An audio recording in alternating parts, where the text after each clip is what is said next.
Hello everyone. I hope you all are fine and taking care of yourself and your family. In today's session, we are going to have a look at the novel The Old Man and the Sea by Ernest Hemingway. In today's session, we'll go through the themes, motifs, and symbols in the novel The Old Man and the Sea. First, we'll focus on the themes in the novel.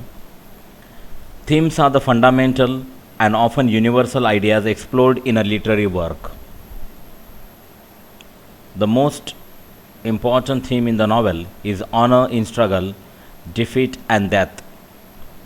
From the very first paragraph, Santiago is characterized as someone struggling against defeat.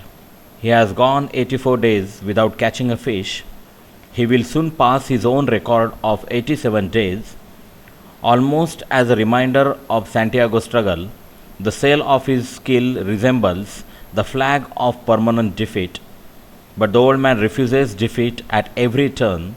He resolves to sail out beyond the other fishermen to where the biggest fish promised to be. He lands the marlin, trying his record of 87 days after a brutal three-day fight, and he continues to ward off sharks from stealing his prey, even though he knows the battle is useless.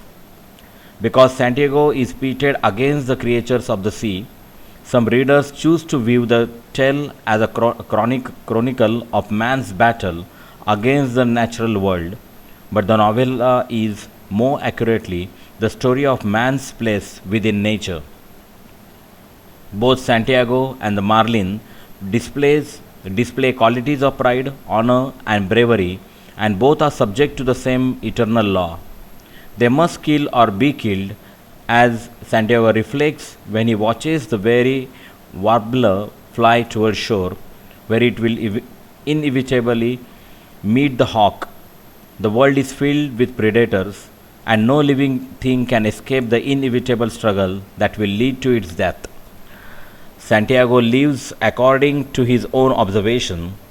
Man is not made for defeat. Man can be destroyed but not defeated. In Hemingway's portrait of the world, death is inevitable, but the best men and animals will nonetheless refuse to give in to its power. Accordingly, man and fish will struggle to the death, just as hungry sharks will lay waste to an old man's trophy catch. The novel suggests that it is possible to transcend this natural law. In fact, the very inevitability of destruction creates the terms that allow a worthy man or beast to transcend it. It is precisely through the effort to battle the inevitable that a man can prove himself. Indeed, a man can prove this determination over and over through the worthiness of the opponents he chooses to face. Santiago finds the marlin worthy of a fight, just as he once found the great Negro Cienfuegos worthy. His admiration for these opponents brings love and respect into an equation with death, as their destruction becomes a point of honor and bravery that confirms Santiago's heroic qualities. One might characterize the equation as a working out of the statement, because I love you, I have to kill you. Alternately, one might draw a parallel to the poet John Keats and his insistence that beauty can only be comprehended in the moment before death, as beauty bows to destruction. Santiago, though destroyed at the end of the novel, is never defeated. Instead, he emerges as a hero. Santiago's struggle does not enable him to change man's place in the world. Rather, it enables him to meet his most dignified destiny.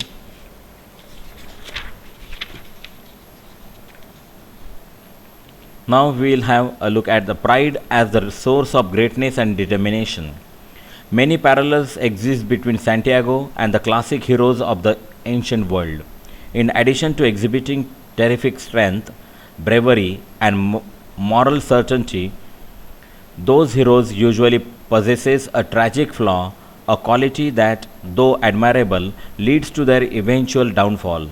If pride is Santiago's fatal flaw, he is keenly aware of it. After sharks have destroyed the marlin, the old man apologizes again and again to his worthy opponent. He has ruined them both. He concedes by sailing beyond the usual boundaries of fishermen.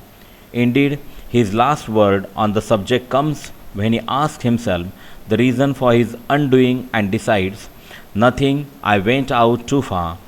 While it is certainly true that Santiago's 84-day run of bad luck is an affront to his pride as a masterful fisherman, and that his attempt to bear out his skill by sailing far into the Gulf waters leads to disaster.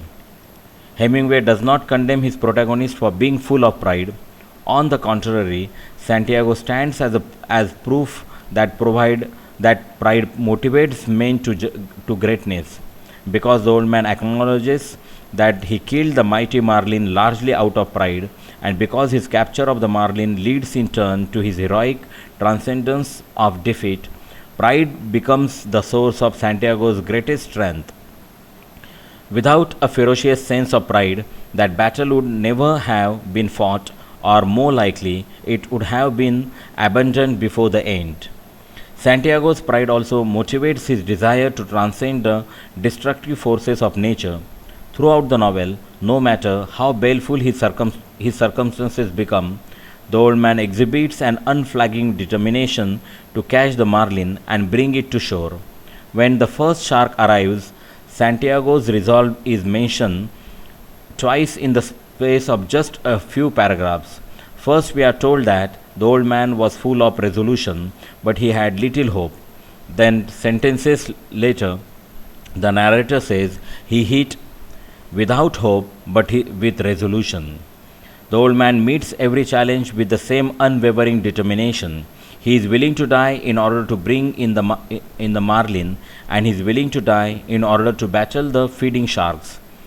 It is this conscious decision to act, to fight, to never give up that enables Santiago to avoid defeat. Although he returns to Havana without the trophy of his long battle, he returns with the knowledge that he has acquitted himself proudly and manfully. Hemingway seems to suggest that victory is not a prerequisite for honor. Instead, glory depends upon one having the pride to see a struggle through to its end, regardless of the outcome. Even if the old man had returned with the marlin intact, his moment of glory, like the marlin's meat, would have been short lived. The glory and honor Santiago accrues comes not from his battle itself, but from his pride and determination to fight. These are the themes of the novel Old Man and the Sea. Now we'll have a look at the motifs. Motifs are recurring structures, contrasts, and literary devices that can help to develop and inform the text major themes. Crucifixion, crucifixion imagery. In order to suggest the profundity of the old man's sacrifice and the glory that derives from it, Hemingway purposefully likens Santiago to Christ, who, according to Christian theology, gave his life for the greater glory of mankind, of humankind. Crucifixion imagery is the most noticeable way in which Hemingway creates a symbolic parallel between Santiago and the Christ.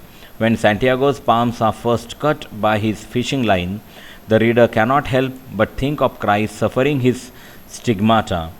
Later, when the sharks arrive, Hemingway portrays the old man as a crucified martyr, saying that he makes a noise similar to that of a man having nails driven through his hands. Furthermore, the image of the old man struggling up the hill with his mast across his shoulders recalls Christ's march towards Calvary. Even the position in which Santiago collapses on his bed, face down with his arms outstretched and the palms of his hand up, brings to the mind the image of Christ suffering on the cross.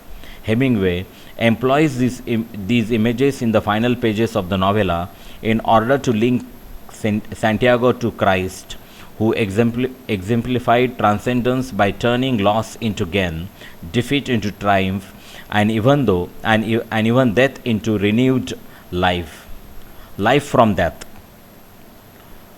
Death is the unavoidable force in the novella, the one fact that no living creature can escape, but death, Hemingway suggests, is never an end in itself. In that, there is always the possibility of the most vigorous life.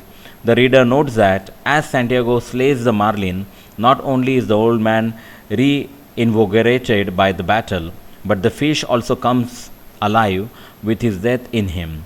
Life, the possibility of renewal, necessarily follows on the heels of death, whereas the marlin's death hints at a type of physical reanimation that leads to life in less literal ways at other points in the novella. The book's crucifixion imagery emphasizes the cyclical connection between life and death, as does Santiago's battle with the marlin. His success at bringing the marlin in earns him the awed aspect of the fisherman who once mocked him, and secures him the companionship of Manolin, the apprentice who will carry on Santiago's teachings long after the old man has died. The next motive, the lions on the beach. Santiago dreams his pleasant dream of the lions at play on the beaches of Africa 3 times. The first time is the night before he departs on his 3 day fishing expedition.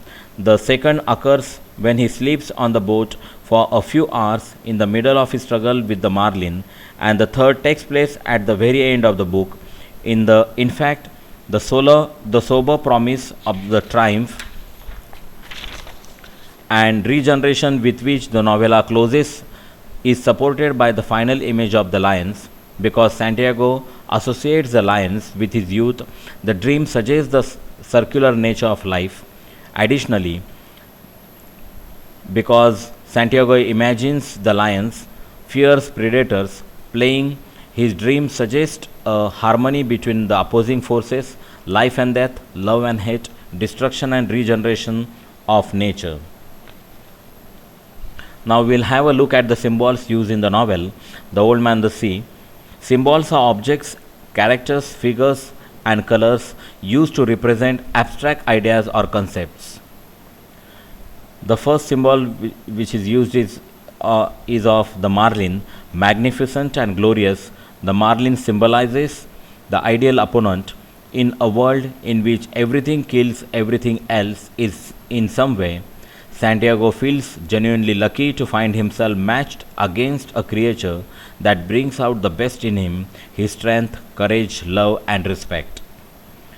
Now, another symbol used is that shovel nosed sharks. The shovel nosed sharks are little more than moving appetites that thoughtlessly and gracefully attack the marlin. As opponents of the old man, they stand in bold contrast to the marlin, which is worthy of Santiago's effort and strength. They symbolize and embody the destructive laws of the universe and attest to the fact that those laws can be transcended only when equals fight to the death. Because they are best predators, Santiago wins no glory from battling them. This is all about the symbols in the novel The Old Man and the Sea. In the next lecture, we are going to have a look at the summary, day-wise summary of the novel Old Man and the Sea. Thank you.